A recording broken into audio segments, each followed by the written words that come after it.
మనతో మాట్లాడబోతున్నందుకు ఆయన నామానికే మహిమ కలుగును గాక.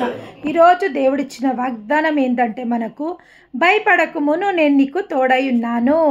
దేవునికి మహిమ కలుగును గాక. ఈరోజు దేవాది దేవుడు మనతో మాట్లాడుతున్న మాట, మనని ధైర్యపరుస్తున్న మాట, మనని బలపరుస్తున్న మాట ఏదనగా, భయపడకమును నేను నీకు తోడై ఉన్నాను. మన తోడై ఉన్న దేవునికి మహిమ కలుగును గాక. దాని ముందు వచనంలో ఏమని రాయబడిందంటే, నీవు నా దాసుడవని నేను నిన్ను ఉపేక్షింపక ఏర్పరచుకొంటినని. ఏమంటుండు దేవుడు? నువ్వు నా దాసుడవని నేను ఉపేక్షించక నేను నిన్ను ఏర్పరచుకున్నా. నేను నిన్ను ఏర్పరచుకున్న దేవుడను, తల్లి గర్భంలో రూపొందిమక ముందే నేను నిన్ను ఎన్నుకున్న దేవుడను, నిన్ను ఏర్పరచుకున్న దేవుడను. నీ తల్లి గర్భంలో ఒక పిండమునై ఉండక ముందే నా కనులు నిన్ను దృష్టించినయి అని దేవుడు సెలవిస్తున్నాడు. అవును, మనము తల్లి గర్భంలో ఒక చిన్న కణంగా ఉండక ముందే ఆ కణము ఆ గర్భంలోకి రావాలని దేవుడు ఎన్నుకొని ఏర్పరచుకున్న దేవుడు. అవును, నేను నిన్ను ఎన్నుకున్నా, నేను ఉపేక్షించక నేను నిన్ను ఏర్పరచుకున్నా అని దేవుడు సెలవు ఇవ్వడం జరుగుతుంది. ఇంకేమంటుండంటే, నేను నీకు తోడై ఉన్నాను, నేను నీతో చెప్పి ఉన్నాను, నీకు తోడై ఉన్నాను.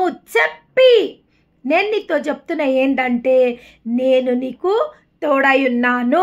మనం ఎవరితోనైనా మాట్లాడేటప్పుడు మనము కొన్నిసార్లు దాన్ని ప్రెషర్ చేసి మాట్లాడతాం. నేను చెప్తున్నా విను, నేను రమ్మంటున్నా రా, నేను పొమ్మంటున్నా పో అని కొన్ని మాటలు మనం ప్రెషర్ వేసి చెప్తాం. ఇక్కడ దేవుడు ఏమంటుండంటే, నేను నీకు చెప్పి ఉన్నా, నేను నీకు తోడై ఉన్నాని.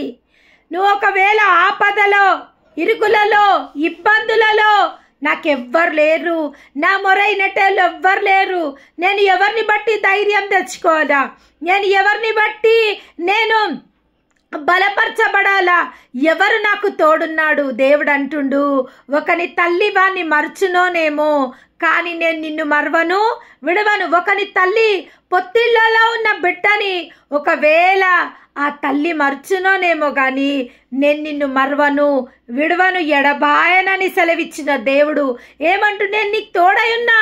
నేను నీకు చెప్పలేదా నేను నీకు తోడై ఉన్నానని? నువ్వు ఎందుకు మర్చిపోయినావు? ఎలా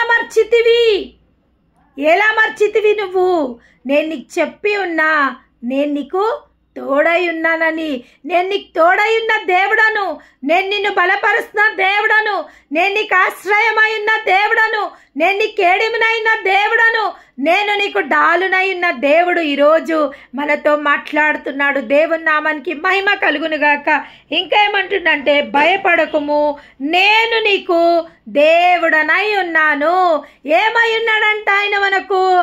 దేవుడనై ఉన్నాను. నువ్వు భయపడకు. ఈ భూలోక న్యాయాధిపతినైన నేను, ఈ లోకాన్ని సృజించిన నేను, ఈ సృష్టికర్తని, నేను నీకు తోడై ఉన్నాను. సృష్టికర్త నీతో ఉంటే ఇంకా నీకు భయమేలమ్మా, ఇంకా నీకు దిగులేలా.